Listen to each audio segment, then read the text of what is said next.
very much. I want to say that we just spent quite a bit of time inside with the Senate Majority Leader, Mitch McConnell, who has been a friend of mine for a long time, long before my world of politics, early into his world of politics, I think. But we've been friends for a long time. We are probably now, despite what we read, we're probably now, I think, at least as far as I'm concerned, closer than ever before. And the relationship is very good. We're fighting for the same thing. We're fighting for lower taxes, big tax cuts, the biggest tax cuts in the history of our nation. We're fighting for tax reform as part of that. We are getting close to health care. We'll come up in the early to mid part of next year. We're going to have a vote. I think we already have the votes. We feel confident we have the votes. You pretty much know what the plan is. I believe Republicans and Democrats are, as we speak, working together very hard right now, working together to do an intermediate plan, a short-term plan, because Obamacare is a disaster. The rates have gone up. The premiums have gone up. The deductibles have gone through the roof. I mean, it's terrible. You look at the deductibles, unless you really have a problem, you're not going to be able to use them. So we have been working together long and hard. We think we're in good shape for the budget, we hope. And we hope to be in good shape with, the largest tax cuts ever passed in this country. It's going to spur business. You look at other countries, what they've done, and we're competing with other countries. When China's at 15%, when I hear that Ireland is going to be reducing their corporate rates down to 8% from 12%, but you have other countries also reducing. We can't be at 35% and think we're going to remain competitive in terms of companies and in terms of jobs. So we worked on that. I was very honored to see a man that I've had a lot of respect for, James Lee Witt of the Clinton administration, the head of FEMA. He gave us an A+. I just see it just came out, and I've always had respect for him. He's the FEMA director of the Clinton administration, gave us an A+ for how we responded to the hurricane aftermath, all of the hurricanes, and that includes Puerto Rico. So I just want to thank Mr. Witt, wherever you may be now, wherever you may be listening. I just want to say I really much appreciate it, because that took it out of politics, out of the world of politics, in that he was with the Clinton administration, and I'm sure remains loyal to the Clinton administration. I hope he does. So just to finish off, my relationship with this gentleman is outstanding, has been outstanding. We are working very hard to get the tax cuts. We will continue to work hard to get the health care completed. I'm going to be surprising some people with an economic development bill later on, but I haven't even told Mitch because I want to focus on tax cuts and some other things right now. One of the unspoken elements that we discussed at lunch, and it just is not talked about. Yes, we got a great Justice Gorsuch, into the United States Supreme Court. He is going to be outstanding, hopefully, for many, many years. But something that people aren't talking about is how many judges we've had approved, whether it be the Court of Appeals, circuit judges, whether it be district judges. We have tremendous right now under review. The Democrats are holding them up beyond anything, beyond comprehension. They're holding them up. I mean, frankly, they have terrible, terrible policy. Terrible policy. And perhaps they're not even good politicians, but they are good at obstruction. So I looked at some of these numbers between the judges, and I want to say that we will set records in terms of the number of judges. And if you read the Wall Street Journal, I have to give them a little bit of a person, a writer, I won't mention names, but you can see it, who has really been a really fair person, wrote an article or wrote a editorial, in a sense, saying how well we're doing with judges and appointments. I think it's one of the big unsung things of this administration. In addition to the fact that we have had a lot of legislation passed on the VA and lots of other things. But the judge story is an untold story. Nobody wants to talk about it. But when you think about it, Mitch and I were saying, that has consequences 40 years out, depending on the age of the judge, but 40 years out. So numerous have been approved. Many, many are in the pipeline. The level of quality is extraordinary. And I just wanted to say that we're working very closely on that also and getting really great reviews from those people and in many cases some scholars that have been studying it. There has never been anything like what we've been able to do together with judges. So with that, I'd like to have Mitch say a few words, and if you want to do a little question and answer, we can do that also. Thank you very much. Thank you. Well, thank you very much, Mr. President. I want to underscore what the President said. We have the same agenda. We've been friends and acquaintances for a long time. We talk frequently. We don't give you a readout every time we have a conversation, but frequently we talk on the weekends about the issues that are before us. Obviously, passing the budget, which enables tax reform and tax reduction, comes next. Then the supplemental to take adequate care of those who've been harmed by the natural disasters we've been afflicted with lately. And of course, the Senate's unique role that seems to me a lot of people forget. We're in the personnel business. There are 1,200 of the President's nominations subject to confirmation in the Senate. The House is not in the personnel business. We are. The single most significant thing this President has done to change America is the appointment of Neil Gorsuch to the Supreme Court. But it's not just the Supreme Court. There are a lot of vacancies at both the circuit court and district court level. As the President's indicated, young, conservative, and when we say conservative about a judge, what we're talking about here are the kind of people the President's appointing to the courts believe that the role of a judge is to try to rule based upon what the law says, not what they hoped the outcome would be. Justice Scalia used to say, if a judge is not occasionally unhappy with the conclusion he reached, he's not a very good judge. Or as Justice Gorsuch put it down in my state a couple of weeks ago, judges don't wear red, they don't wear blue, they wear black. And those are the kind of people the President is sending up to the Senate to be confirmed. Many of them, as he pointed out, younger, who will be on the bench for a long time and have a great deal to do with what kind of country we're going to have far into the future. Legislatively, obviously, the top priority is tax reduction. And I think what the President and I would both like to say to you today, contrary to what some of you may have reported, we're together totally on this agenda to move America forward.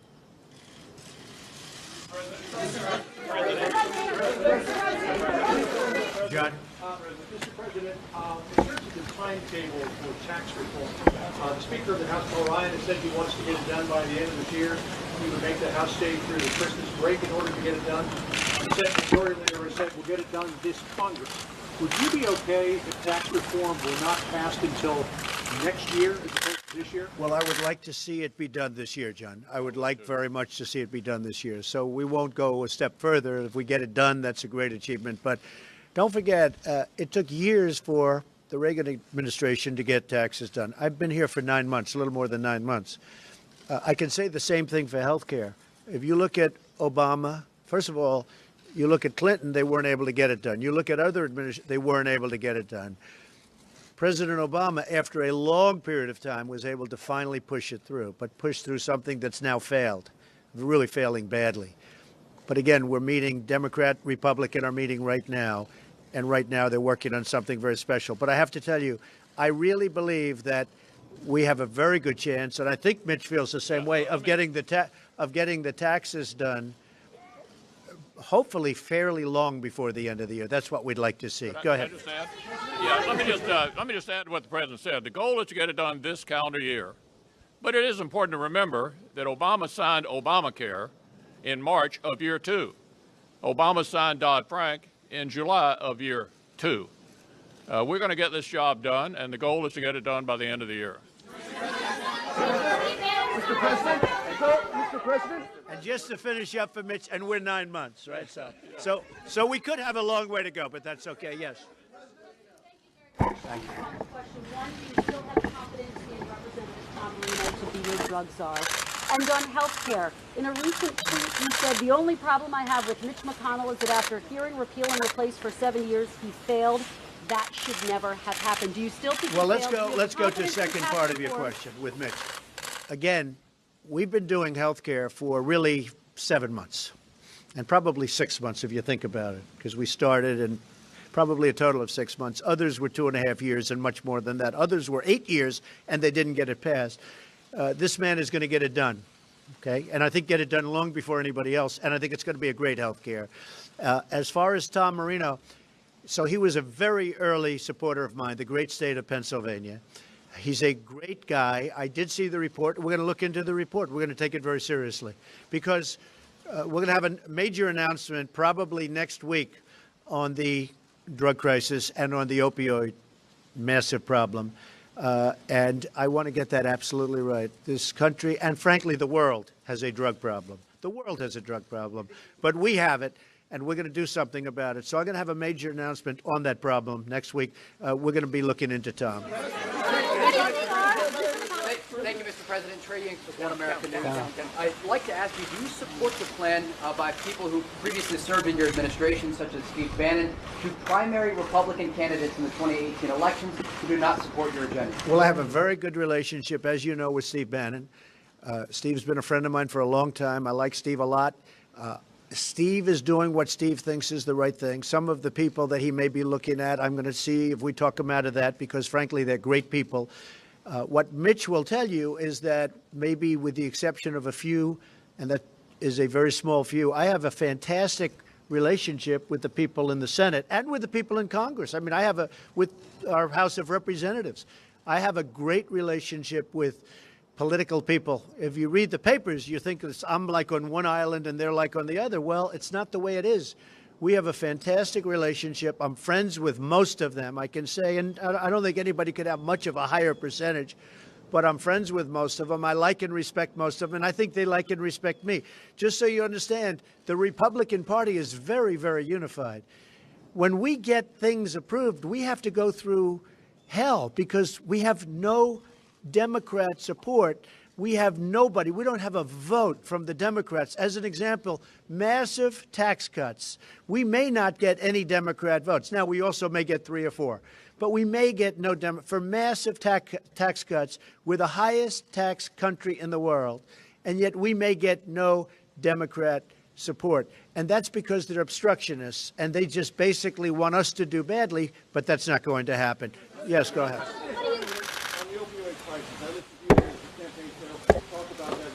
Right. Yes. Number one, we want to reverse the law that Congressman Marino helped pass that the DEA whistleblowers say has contributed to the expansion of the opioid. We're going to look at that very closely. And does his sponsorship of that law in any way undermine your confidence in him?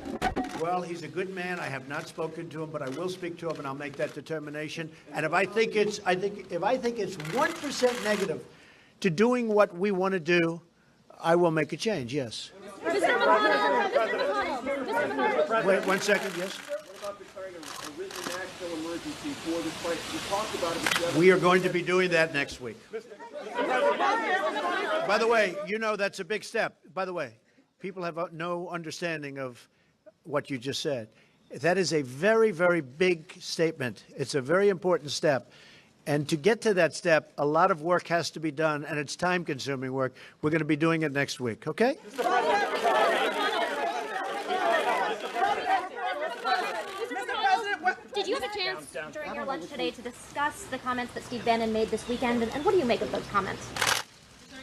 Republican Party going war on you. Look, the goal here is to win elections in November. Back in 2010 and 2012, we nominated several candidates, Christine O'Donnell, Sharon Angle, Todd Akin, Richard Murdoch. They're not in the Senate. And the reason for that was that they were not able to appeal to a broader electorate in the general election. My goal as the leader of the Republican Party in the Senate is to keep us in the majority. The way you do that is not complicated. You have to nominate people who can actually win because winners make policy and losers go home. We changed the business model in 2014. We nominated people who could win everywhere. We took the majority in the Senate. We had one skirmish in 2016. We kept the majority in the Senate. So our operating approach will be to support our incumbents and in open seats to seek to help nominate people who can actually win in November. That's my approach. That's the way you keep a governing majority. Mr. President, sir, Mr. President, Mr. President, sir, Mr. President, Mr. President, sir, sir. Mr. President, earlier today you criticized drug companies and also insurance companies, saying that drug companies were charging prices that were too high and insurance companies were taking government money. Exactly right. What specifically would you like to see both of those types of companies do? So the insurance companies have made a fortune with Obamacare, an absolute fortune. As you know, what I did with the cuts at the end, which were all going, you're talking about hundreds of millions of dollars a month going right into the pockets of the insurance companies. And I'm very happy with what I did. And because of that, people are talking now. Democrats are talking to the Republicans for a short term taking care of what we will call health care so that people can have good health care without big spikes. You would have had massive spikes. You already have. I mean, every year, the massive spikes to Obamacare have been ridiculous. As far as, and I didn't speak to Mitch about this today, but a priority of mine, and you know that this is coming up, will be the cost of prescription drugs. We're going to get the costs way down, way down. And those drug companies, so you have the insurance companies in the one case. In the other case, actually, with regard to both, you have the drug companies. They contribute massive amounts of money to political people. I don't know, Mitch, maybe even to you. But I have to tell you, they contribute massive amounts of money. Me, I'm not interested in their money. I don't need their money. I will tell you, you have prescription drugs.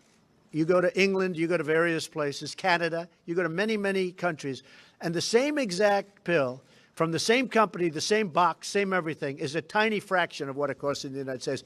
We are going to get drug prices, prescription drug prices, way down because the world is taking advantage of us. The world is taking advantage of us when that happens. So that's going to be very important. Sir, Mr. President, sir, Mr. President.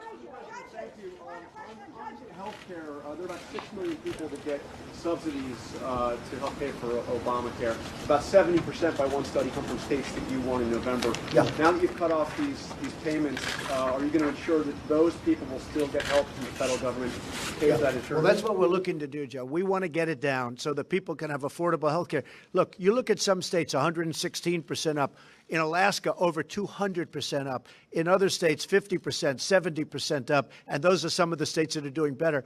Obamacare is a wreck. It's a mess. It's destroying lives.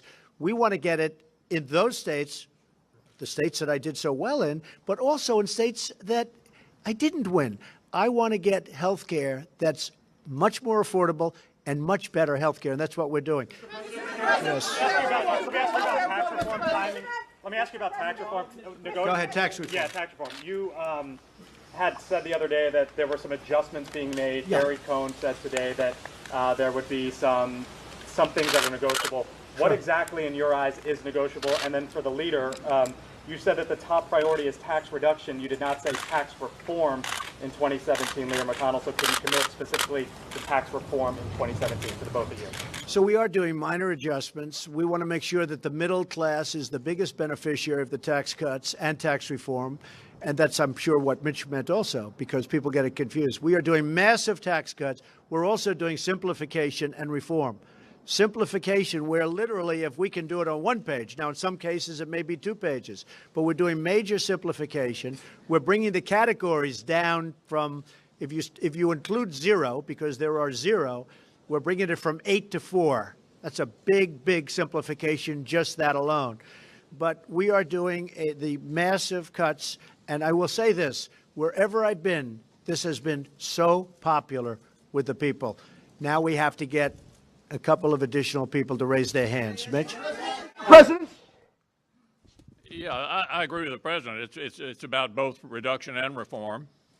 It's been 30 years since this kind of effort was undertaken successfully, and we're going to succeed this time. The bills, the details of them, will be written by the Ways and Means and Finance committees after we approve the budget, and obviously the budget opens the path to tax reform. But it's about both reform and reduction. Why haven't we heard anything from you so far about the soldiers that were killed in Niger, and what do you have to say about I've written them personal letters. They've been sent or they're going out tonight, but they were written during the weekend. I will, at some point during the period of time, call the parents and the families, because I have done that traditionally. I felt very, very badly about that. I always feel badly. It's the toughest calls I have to make are the calls where this happens. Soldiers are killed. It's a very difficult thing. Now, it gets to a point where, you know, you make 4 or 5 of them in one day is a very, very tough day. For me, that's by far the toughest. So the traditional way, if you look at President Obama and other presidents, most of them didn't make calls. A lot of them didn't make calls. I like to call when it's appropriate, when I think I'm able to do it. They have made the ultimate sacrifice. So generally, I would say that I like to call. I'm going to be calling them. I want a little time to pass. I'm going to be calling them. I have, as you know, since I've been president, I have. But in addition, I actually wrote letters individually to the soldiers we're talking about, and they're going to be going out either today or tomorrow. Yes. Thank you, Mr. President. General Kelly said on just last week that you believe that Cuba could stop the attacks against Americans. Do you believe then that Cuba is? I think Cuba knew about it. Responsible? Sure. I do believe Cuba is responsible. I do believe that, and it's a very unusual attack, as you know. But I do believe Cuba is responsible. Yes. Thank you, sir. Mr. President, Roy Moore down in Alabama has said that he believes homosexuality should be illegal and that Muslims should be barred from serving in the U.S. Congress. What makes you comfortable with someone with those beliefs serving in the U.S. Senate? And the same question to you, Mr. Leader. Well, I'm going to be meeting with Roy sometime next week, and we're going to talk to him about a lot of different things, but I'll be meeting with him. He ran a very strong race. The people of Alabama, who I like very much, and they like me very much, but they like Roy, and we'll be talking to him, and I can report to you then. Okay? Mr. President, sir. Mr. President. Mr. President, sir. Go ahead. Mr. President, this is a question for you and for Leader McConnell. Following up on your comments on judges, one of the issues outstanding right now is whether the Senate Judiciary Committee will take the position of blue slips. And I'm wondering what your position is, Mr. President, and what your position is, Leader McConnell, since, you know, this is the position that right now gives Democrats leverage over the appointment. Yeah, I can give you my position. The blue slip, for those of you who are not familiar with it, is a custom determined by the chairman of the Judiciary Committee. And Senator Grassley can give you his view of how he views this. I'll give you my view. My view is that a blue slip on a circuit judge is simply a notification of how you're going to vote. To conclude otherwise would have left us in the following position at the beginning of this Senate. 48 Democratic senators would have been able to blackball 62% of the circuit judge nominees. That's simply not a tenable place to land in a Senate that now deals with judges with a simple majority. So my own personal view is that a blue slip on a circuit judge should simply be a notification of how you intend to vote. Mr. President, sir. I mean, we can talk blue slips, but my attitude is I just want really capable people going to the courts. Peter? Mr. President, in 2012, you tweeted that Obama's complaints about Republicans stopping his agenda are BS, in your words, since he had full control for 2 years. You wrote, he can never take responsibility. But today you said about some of the challenges right now in Congress and in Washington, I'm not going to blame myself. I'll be honest, they're not getting the job done. So what's different then than now? Well, let me just explain what's different. We have nominations pending right now, and we have 182 approved. If you look at this, the number that he had approved was 65% and 70%, and we have 39%. They're holding up every single nomination. Schumer and the group are holding up every single nomination. They are obstructing. They're doing, it's really what, I'm telling you, they're not good politicians, but they're very good at obstruction. They are holding up every single nomination. And I will tell you, Peter, it's not right. It's really not right. They'll bring them right out to the end, that last minute. What they're doing is unfair. So you look at even Bush, you look at Obama, you look at Clinton, and you look at Bush original, you have 389 versus 182. These are approvals. You look at Clinton, 357 versus 182. You look at President Obama, 364 versus 182. These are nominations approved, and what they're doing to us. We have unbelievable people in there waiting to be approved. They've been waiting for a long period of time. Now, I do believe that Mitch is going to start pushing them very hard, and he can do that, and he wants to do that. He also wants to get the judicial nominations through, and he wants to get them through fast, too.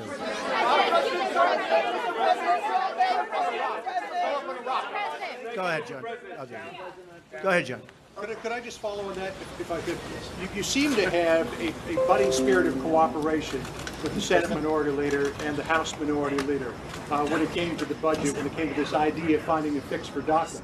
But every proposal that you have floated since then, they have very critically rejected. So where is this relationship? Well, I hope to have a relationship. If we don't, we don't. I mean, we have races coming up, and as you know, in a year from now, I think we're going to probably do very well. I can say this, if we get taxes approved, we're going to do unbelievably well. Many of the senators are running in states that I won by massive amounts, over 20%, sometimes 30%, I guess in one or two cases by over 40% over the Democrat. Well, we're going to let you know that I would like to give you that answer in about 7 years from now. Is that okay? Mr. President, sir. Meaning 1 + 7. I hope to, John, I hope to be able to, because I like the concept of bipartisan. But right now they are doing nothing but obstructing.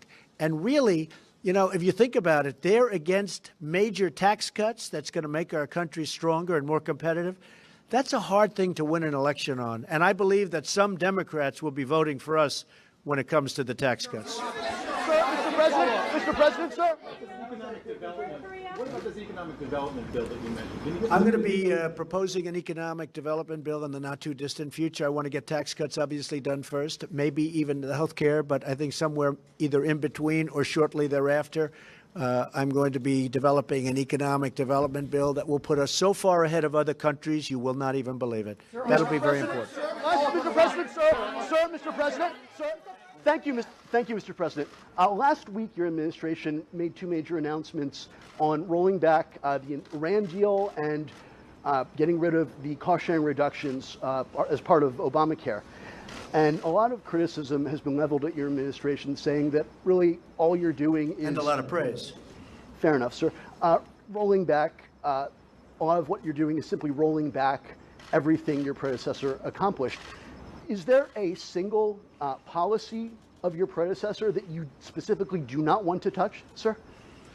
Well, we're very opposite in terms of incentives and incentives for jobs and other things. And if you look at what's happened, we just hit a new high today again in the stock market. We've picked up, Mitch, it's as of this moment, $5.2 trillion in stock market value. We have the lowest unemployment rate in, I believe it's almost 17 years. We're doing well. We're going to be doing immigration work that's going to be outstanding, and we're going to have people coming into our country based hopefully on a merit system, not just coming in randomly, but they're going to be coming in based on a merit system where they can help us, because I have companies moving into this country. You saw what happened with the automobile industry last week with 5 major plants. We have companies pouring back into this country for the first time in anybody's memory. We are actually going to be fairly soon at a point where we're going to need workers. Our country is going to do so well, but the tax cuts are going to be a major, major part of it. You want to keep in place, though? Is there a single policy you keep in place? Not too many, I must say. It's the opposite side of the spectrum. Sir, if I can follow up on All right, Peter, go ahead, Peter. Earlier you said that President Obama never called the families of fallen soldiers. How can you make that claim? I don't know if he did. No. I was told that he didn't often, and a lot of presidents don't. They write letters. I do. Excuse me, Peter. I do a combination of both. Sometimes it's a very difficult thing to do, but I do a combination of both. President Obama, I think, probably did sometimes, and maybe sometimes he didn't. I don't know. That's what I was told. All I can do is ask my generals. Other presidents did not call They'd write letters, and some presidents didn't do anything. But I like the combination of, I like when I can, the combination of a call and also a letter. Here, Mr. President. Here, Mr. President. Mr. President, thank you. Sorry. If it would help you, sorry. One at a time. Go ahead. Thank you. If it would help Special Counsel Robert Mueller get to the end of the Russia investigation. Well, I'd like to see it end. Look, Would you the whole agree to Russian an thing was an excuse. counsel Excuse me. with your legal Excuse me. team's advising The whole Russian thing was an excuse for the Democrats losing the election, and it turns out to be just one excuse. I mean, today Hillary blamed Nigel Farage. That one came out of nowhere. So that was just an excuse for the Democrats losing an election that, frankly, they have a big advantage in the Electoral College. They should always be able to win in the Electoral College, but they were unable to do it. So there has been absolutely no collusion.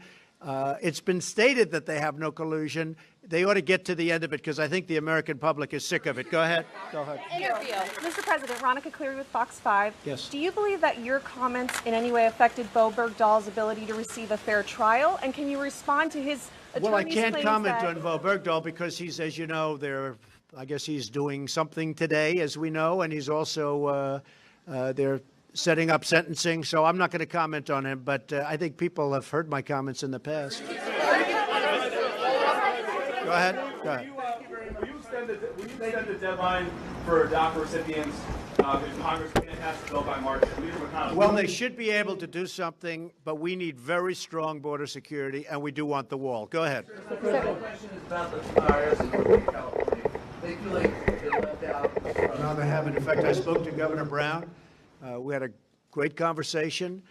We have FEMA there, and as you know, James Lee Witt gave us an A+, and I think if he didn't include the fires, he would include the fires also.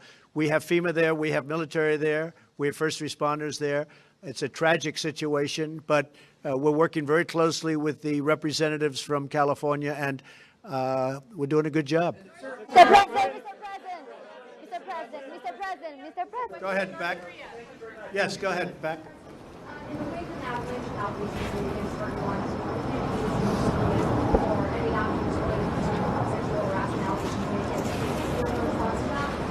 All I can say is it's totally fake news. It's just fake. It's fake. It's made up stuff, and it's disgraceful what happens. But that happens in the world of politics. John. On the wall, are you going to insist that we must have wall funding before you sign something for the Dreamers or spending for the rest of the year? Our country needs a wall. Mexico, you see what's happening there. You see what just happened yesterday with one of their big political leaders. Mexico is not doing particularly well when it comes to the kind of thing that we have great interest in. Drugs are pouring across our border. We're stopping it, but we need a wall to really stop it. We need a wall in this country. You know it. I know it. Everybody knows it. We have to have a wall, so that's going to be part of it. Yeah. Can somebody else get... Well, the Puerto Rico situation is so, because as you know, I think, well, that's according to the Clinton administration's head of FEMA. It's been outstanding. Puerto Rico is very tough because of the fact it's an island, but it's also tough because, as you know, it was in very poor shape before the hurricanes ever hit. Their electrical grid was destroyed before the hurricanes got there. It was in very bad shape, was not working, was in bankruptcy, owed $9 billion. And then on top of that, the hurricane came. Now, you're going to have to build a whole new electrical plant system. We're not talking about generators. You know, Puerto Rico now has more generators, I believe, than any place in the world. There are generators all over the place. The fact is, their electrical system was in horrible shape before and even worse shape after. So we are working right now. As you know, relief funds were just approved and are in the process of being approved by Congress. And that includes Texas, by the way. That includes Florida. And it also includes Puerto Rico, the U.S. Virgin Islands, et cetera. But it was in really bad shape before. We have done, I will say this, we've delivered tremendous amounts of water. Then what you have to do is you have to have distribution of the water by the people on the island. So we have massive amounts of water. We have massive amounts of food, but they have to distribute the food. And they have to do this. They have to distribute the food to the people of the island. So what we've done is we now actually have military distributing food, something that really they shouldn't have to be doing. But if you look at the governor, who's a good man, by the way, but you look at the governor of Puerto Rico, he himself has said we've done an outstanding job, and most people have said we've done an outstanding job. But Puerto Rico is a very tough one. Yes, go ahead. Your support for the 20-week abortion ban bill. How important is this bill to you, and what are you doing to work with Leader McConnell to make sure this gets to the Senate? Well, I'll let Mitch. You want to talk about that, Mitch? Was the question about the 20-week? Yeah, well, it's supported by virtually all of my members, and we expect to have a vote on it at some point. There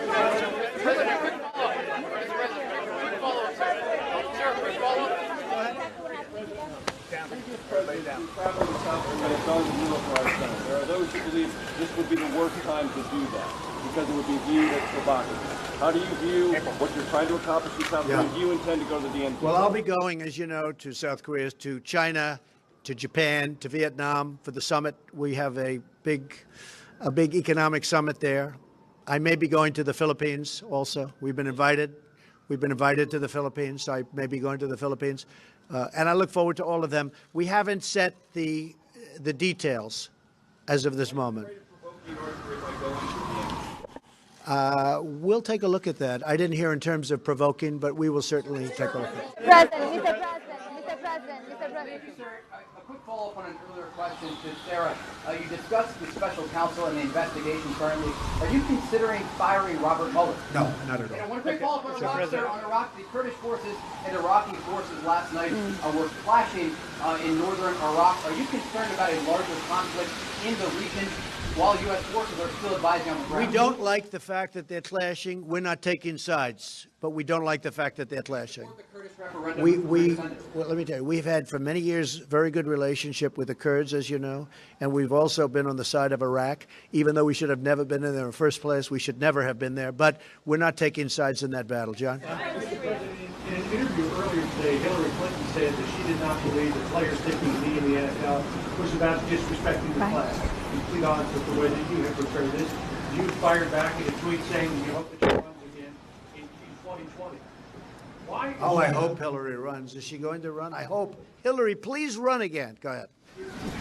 So she's at odds with you over whether or not this is disrespecting the flag. Is she right or is she wrong? I think she's wrong. Look, when they take a knee, there's plenty of time to do knees and there's plenty of time to do lots of other things. But when you take a knee, well, that's why she lost the election. I mean, honestly, it's that thinking. That is the reason she lost the election. When you go down and take a knee or any other way, you're sitting, essentially, for our great national anthem. You're disrespecting our flag and you're disrespecting our country. And the NFL should have suspended some of these players for one game. Not fire them, suspended them for one game. And then if they did it again, it could have been 2 games and 3 games and then for the season. You wouldn't have people disrespecting our country right now. And if Hillary Clinton actually made the statement that in a form sitting down during the playing of our great national anthem is not disrespectful, then I fully understand why she didn't win. I know. I mean, look, there are a lot of reasons she didn't win, including the fact that she was not good at what she did. But I will tell you, that is something that I had just heard about, and I think that her statement in itself is very disrespectful to our country.